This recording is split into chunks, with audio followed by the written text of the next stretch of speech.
Today, I want to talk a little bit about automated moral reasoning, or what is generally known as moral AI, which is one of the hottest topics in AI ethics at the moment. So, let me start this talk with a really simple question. Would you trust an AI to choose the most efficient route to your destination? Let's say you're driving somewhere, you don't know which route is better, you don't know which is crowded, which would get you to your destination faster. Would you just trust an AI to tell you what you should do in that specific instance? I've seen some nods here, and it sounds a little bit like a rhetorical question because, after all, Waze and Google Maps are some of the most widely used apps on smartphones worldwide. And of course, behind these apps, there's a complicated, highly sophisticated AI that decides which route is better for you in that particular instance.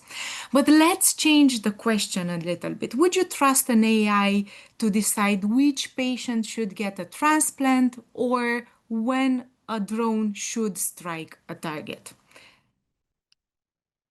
Do you think it's the same type of decision, or is it a little bit more complicated? Is the AI the right entity to decide in that particular instance? Just fast. Yeah, Samantha.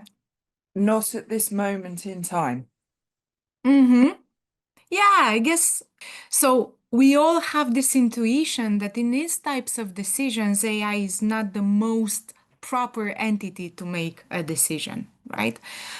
Because when we talk about who should get a transplant or when a drone should strike, we're not merely talking about a decision that we take with efficiency in mind, such as what is the best route to a destination, but we have entered the realm of moral decision making, which is notoriously difficult, right? So let's try to figure out what is the difference between the two types of decisions. Why does one feel so easy, whereas the other one feels so profoundly difficult? So the traffic problem and similar problems is are what engineers call a technical optimization problem. So in a sense, these types of problems are the perfect task for a computer because the goal is really precise and measurable, right? In the case of our Waze app or Google Maps app, the goal is to minimize travel time or the distance covered or fuel consumption or all of them at the same time, right? But more than that, the AI is fed with a lot of data that comes from GPS signals, traffic sensors, accident reports, what people on the road actually report, so on and so forth. And all of this data updates the AI every second. So the feedback is immediate, but also the stakes of the decisions are quite low, as Andrew said. So if the AI makes a mistake in this instance and sends you down a congested road, you lose 5 minutes or you lose an hour or two. To and this can be really annoying sometimes, and it can be an inconvenience, but it's not a catastrophe. However, moral decisions are a whole different beast. And let's go back to the drone strike example because I think it illustrates quite clearly the difficulty of making a moral decision. In the case of deciding when a drone should strike a target, the objective isn't a single clean number that you can add on a spreadsheet and the AI can process easily, right? The objective could be to neutralize a high value target. That could be the primary objective, but you can have multiple secondary objectives that you have to balance, right? So, for example, besides neutralizing the high value target, you could also aim to minimize civilian harm or to deter future attacks or to respect a country's sovereignty, so on and so forth. And the problem here is that these goals are almost always, or not almost always, but sometimes they are in conflict. And this is what makes moral decision making so difficult because behind these goals there are values that are simply incommensurable. So there is no, to put it simply, there is no simple way to weigh fairness, human rights, proportionality, for example, human dignity against one another and decide which one should be prioritized in that specific instance. What is more, in moral decision making, context also matters a lot. For example, in the drone strike example, the decision a general could make, for example, could change dramatically based on the intelligence they receive from the ground, or based on the presence of civilians, the imminence of the threat, the availability of alternatives, so on and so forth. And besides that, you must also take into consideration local norms, but also the long term consequences of your specific action. So it might be the case that with that specific drone strike, you eliminate high value target. But what are the long term consequences? How do you weigh, for example, the 90% certainty of neutralizing this high value target today against the 100% certainty that a mistaken strike will create a generation of enemies tomorrow, right? Or on the long term. And this is actually a situation that we've faced time and time again. And the main idea here is that there's no mathematical formula for making moral decisions. These decisions are usually high stakes. Sometimes they are irreversible, which is precisely why they require an accountable human agent to make the final call. And think of the fact that this is true not only of military scenarios, but they are usually used to depict the difficulty of making a moral decision. But imagine, for example, an AI designed to help social workers by flagging children at risk of abuse. And these are actually systems that are used worldwide, also in some European countries, and they have given rise to a lot of scandals precisely because the AI can go berserk, to say so. So, in that specific instance, the AI system would have to weigh a parent's right to privacy against a child's right to safety. And it would have to do this by interpreting really ambiguous data. So, for example, a missed doctor's appointment, a call from a concerned neighbor, a bruise on the child's arm, so on and so forth. A human being would be able to put all of this data into a context, but an AI is unable to do this. So if the AI applies a rule really strictly, if it's too aggressive, it could tear families apart needlessly, which has happened. But if it's too cautious, on the other hand, children could be harmed. So moral decisions are generally defined by the fact that they involve competing values, which makes the process of decision making really difficult. But they also presuppose a lot of the times ambiguous information, and also they are irreversible, or in certain situations, the consequences are really high stake, high risk, high stake, right? So, the main idea is that morality can't be reduced to a math problem, but if that's the case, then what's what's so special about morality, right? What's the special ingredient that we rely on? Because obviously, human beings are sometimes really bad at making moral decisions, and sometimes they are catastrophic. But in those cases where we are good, what is the special ingredient that makes us really good? So this is where we go back in time, 2000 years ago, because oftentimes new problems are easily answered by ancient philosophers, right? And Aristotle called this missing or secret ingredient phronesis, which can be translated with as practical wisdom. And practical wisdom is not about book smarts or being able to recite the rules that you have to obey in a certain situation, but it's about the real world skill of perceiving the moral nuances of a situation correctly and also knowing the right thing to do in the right way and for the right reasons. And it seems like quite a lot, but Aristotle says, look, practically wisdom is almost like a muscle. You have to exercise it constantly in order to be good at at making moral decisions and being a moral agent more generally.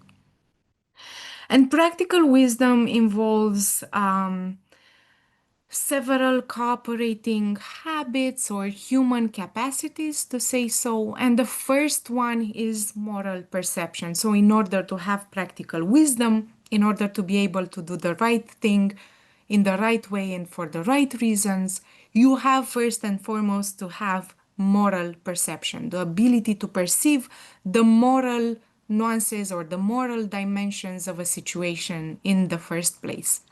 And think of the fact that a lot of our moral failures just stem from the fact that we fail to see the ethical implications of what we're doing, right? A lot of the times, for example, just to give you an example, students say, well, I used ChatGPT to write my essay because it was more efficient. So they don't even compute the ethical implications of what they're doing, right? So, moral perception is one capacity that you need to have or to exercise in order to acquire this practical wisdom. But you also have to learn from experience. You have to draw on a library of past situations that are similar to the situation you're in. You also have to think of when you were successful and when you failed and try to infer some useful lessons from these past experiences.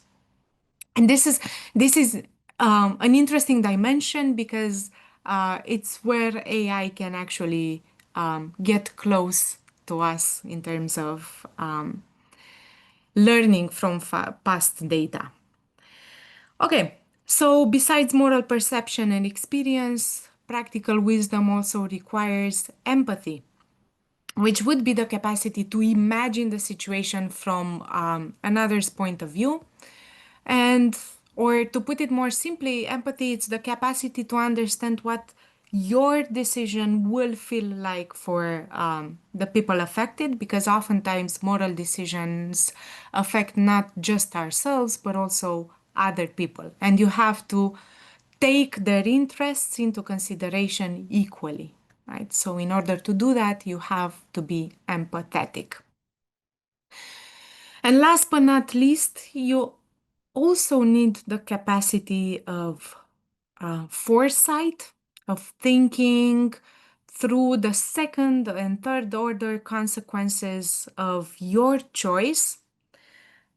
To put it simply, you need to think beyond the immediate outcome of your action. But more than that, you have to take into consideration all of these possibilities when you are actually making the decision.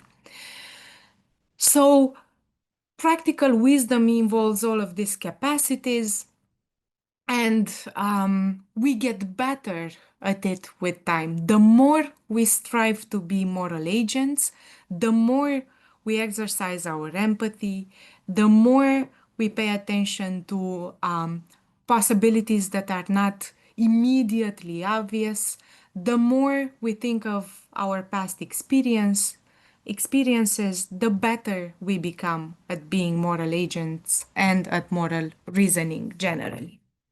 And let's think of a real world example that would illustrate a little bit more clearly what practical wisdom is in practice. Think of a professor with a strict no extension policy for student assignments. So let's also imagine that one night this professor receives an email from a student that says that they need an extension of the deadline for their essay because one of their parents passed away. So I think that in this situation, a wise professor, a professor that has practical wisdom, would see more than a student asking for an extension. They would see a human in crisis, right? Because their experience would tell them that Rigid rules can break fragile people in moments of grief, in moments of crisis. But more than that, the professor's empathy would allow them to imagine what the student is going through, the shock and the pain, and the inability to focus on assignments. But also, her foresight would allow her to consider the long-term impact of this specific moment and of their response on the student's ability to succeed later in class, but succeed also beyond that specific context. So I would say that a professor that would have practical wisdom in this situation wouldn't just grant an extension, that wouldn't just say, yeah, yeah, go ahead, take a couple of days extra, right? They would respond with compassion. Maybe they would go beyond granting this extension. They would maybe connect the student with university support services, or maybe that they would make a note to check in with a student on a weekly basis, or they would just offer a couple of words of that would give a little bit of comfort to the student. So the general idea is that practical wisdom requires from us to know when to bend the rules and to have clear reasons for bending the rules. So, in moral decisions, we have to engage the whole constellation of perception, of experience, and of empathy in order to be able to do the right thing for the right reasons and in the right way, as Aristotle defines the moral action.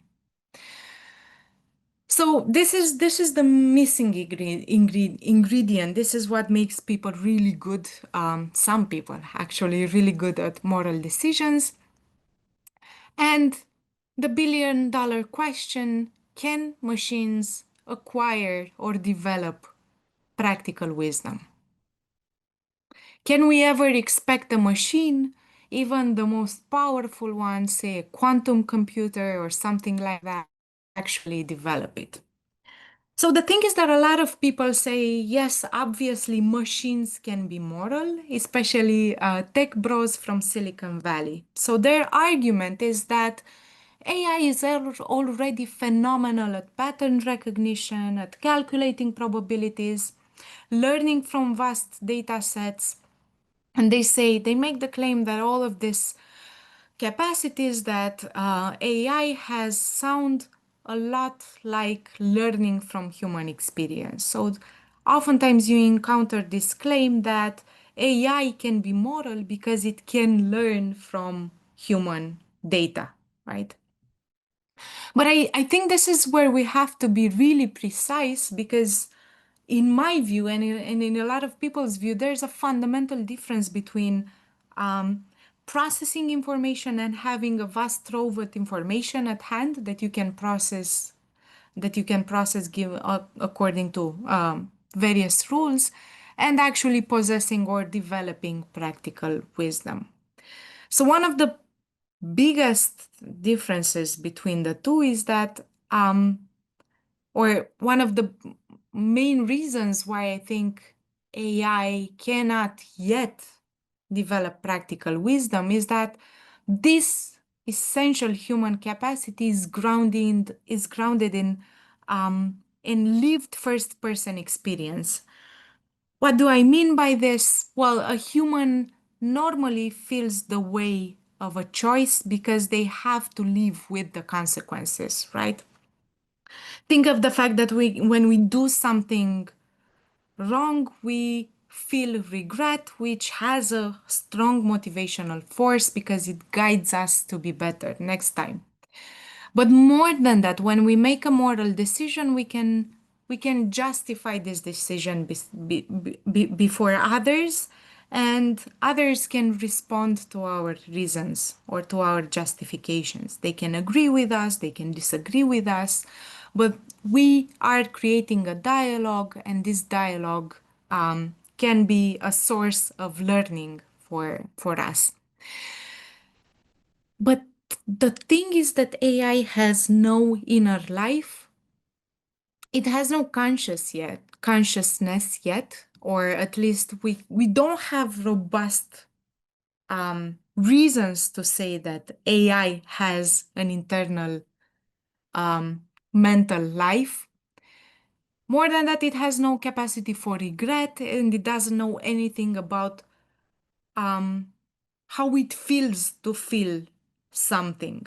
So obviously an AI can be programmed to optimize for a goal, but the problem is that it cannot grasp the human story behind the numbers. And sometimes this is precisely what you need. An AI doesn't understand why a rule should be bent in a certain situation, but would need to hold firm in another situation. So, because of this lack of of an internal life, AI is unable to develop practical wisdom. And let's go back to our professor example and try to replace the professor with an AI to see why an AI would fall short in that specific instance. So, say you have an advanced AI system that scans students' email and it's programmed to make the following decision. If you see in the email the words parent, mother, father, sister, whatever, and death, then based on its training, it automatically grants an extension by applying this learned rule. If parent and death, then grant extension. But this is an extension is not necessarily what the student needs in that specific instance, right? An AI would only be able to mimic compassion and to mimic a compassionate response, but it would be unable to understand what the student needs, precisely because it has no lived experience of grief. So it can process that as a data point that triggers an output. But the human professor's empathy would allow them to grasp the student's shock and pain and to respond accordingly, not only by granting an extension, but by directing the student to support services or by saying something comforting to the student. So, to put it shortly, the AI would only solve the logistical problem of granting or not granting an extension, while the human being would see that there's need for a little bit more. They would see that there's need to help the student in that moment of profound vulnerability. But more than that, think of the fact that if the professor decides to grant an extension, then they can justify their decision behind others. But the AI, having no stakes, no conscience, no capacity for regrets, would simply execute its code and would be unable to offer this rich reasons that the professor would be able to offer. So I think this situation illustrates quite clearly why, in some instances, we still need human beings to make moral decisions because there's more to the decisions than immediately meets the eye. Okay, so I realize now that I sound quite pessimistic. Hey, I can't do this, hey, I can't do that. But on the other hand, there's a lot of people that invest a lot of time and a lot of money and a lot of cognitive effort into developing moral machines and machines that can reason morally. And the question is, why on earth would we even be pursuing this, right?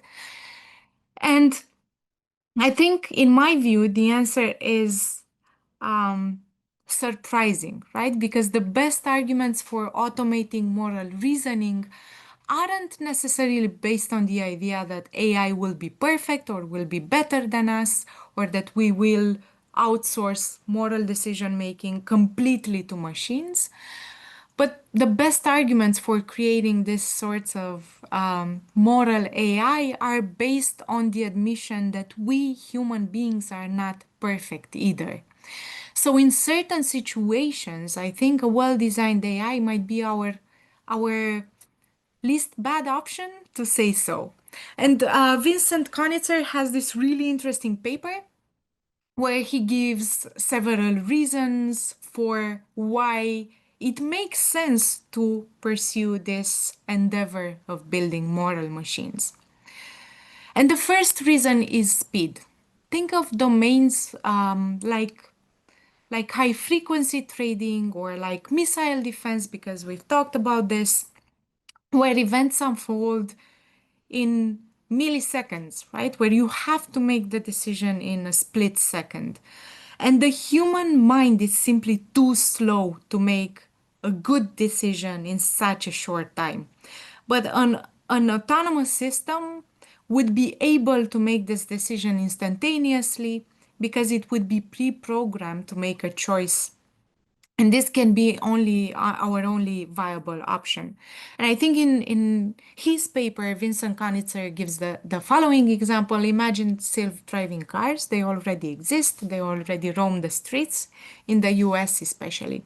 So you have a self-driving car, and there's someone in the car, a passenger that scrolls on social media, and all of a sudden, there's a pedestrian that jumps in front of the car. So the car has to make the decision whether to swerve and kill or injure, let's say, not kill, let's not go with the worst scenario, injure the person in the car or injure the passenger, right? So it's a split second decision. Imagine that delegating this decision to the person that's scrolling relaxed on social media would be an absolute disaster, because the person would not be able to make this decision really fast. So in these types of situations, it makes sense to rely on AI and on machines more generally.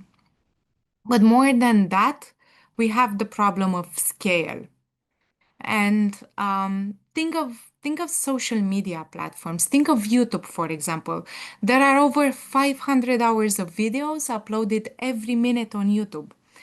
So these are platforms that have to screen harmful, toxic content, and there's no army of human beings that would be able to watch all of this content that is uploaded every minute on YouTube to decide which one goes against the rules of the platform.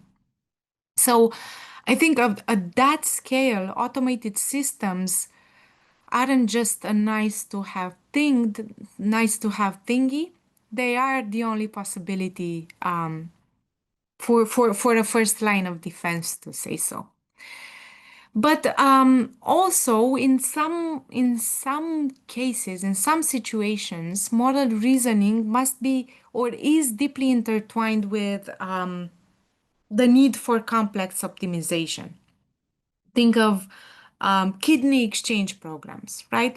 Where you have to match donors to recipients, and you have to take into consideration a myriad of factors such as blood types, genetic markers, antibodies, maybe geographic distance, maybe the personal history of the patient, so on and so forth. So there are a million factors that you have to compute and take into consideration when you pair donors with recipients. And the thing is that it would be really hard for a human being to weigh all of these factors and make a decision, but it's not that difficult for an AI to do that, right? Or at least the AI would be better than human beings at solving these complex optimization problems. And somehow, relatedly, AI systems sometimes have better world models than we do. And think of complex problems like climate change. This so solving, for example, climate change, which is utopic a little bit. But it's a really difficult problem precisely because it requires to compute millions of variables to detect subtle patterns that influence outcomes. So the AI is so much better at computing all of these factors in a short time than a human mind is. And it's also better than we are at creating models that take into consideration all of these factors. So, precisely because they are better at creating these world models, as they are called technically, they are also better at forecasting than human beings are.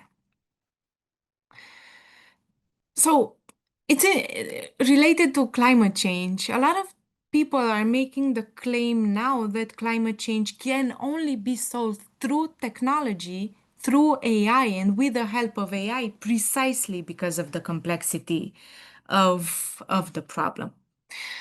All right, so another additional reason why we would want to have or develop moral AI is that human beings are full of hidden biases.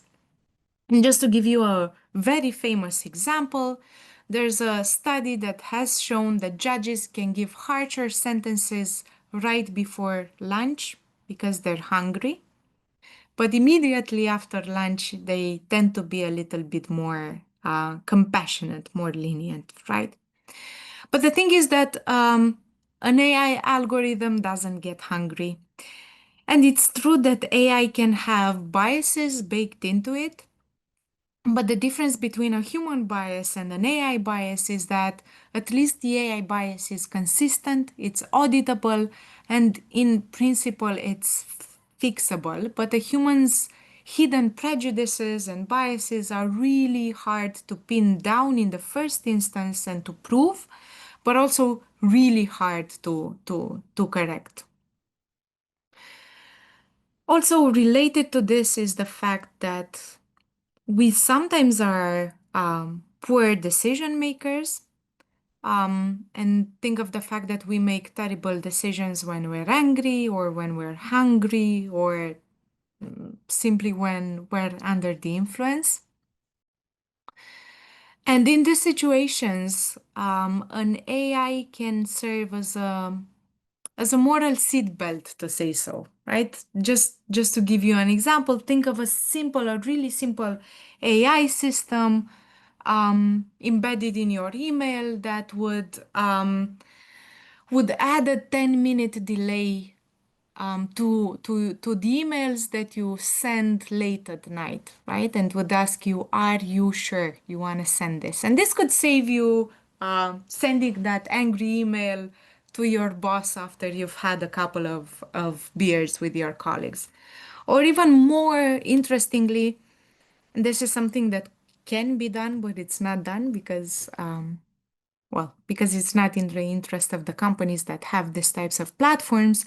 Think of a trading platform that would automatically freeze your account if you make a couple of impulsive high loss trades, right? Um, and also, we have to take into consideration economic efficiency. And uh, this is This is where a lot of people would frown because we normally think that moral decision making should have absolutely nothing to do with economic efficiency. But think of a healthcare AI that accurately handles 80% of routine triage questions. So it won't replace doctors and nurses, but on the contrary, it would free them to spend more quality time with those 20% of patients who have maybe complex needs or urgent needs. So, in these types of instances, automation would allow us to focus our most valuable resource, which is our attention, where it matters the most. And this, just to make it clear, and these are not arguments that AI is better at moral decision making than human beings, or that it will ever be so, or that it will be perfect in making moral decisions. These are just reasons that that show that our human limits create openings where automation may actually prove useful and reduce overall harm. So AI cannot make moral decisions in the same way that human beings can, but at the same time, we have strong reasons to think that investing in developing this moral AI can actually be useful to us. So, if we accept this, that AI can be useful even in the moral domain, then the next logical question is how would we technically go about it, right? How do we build this moral AI?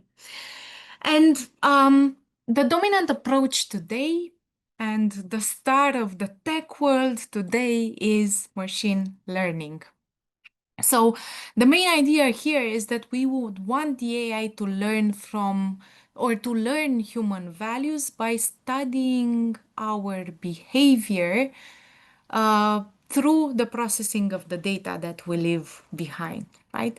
Imagine that the AI would be sort of like a student that is given a massive library and it would have to find a way um, to learn what morality is from this huge library. And there are two main approaches to how we can help the AI to curate all of this data in the library.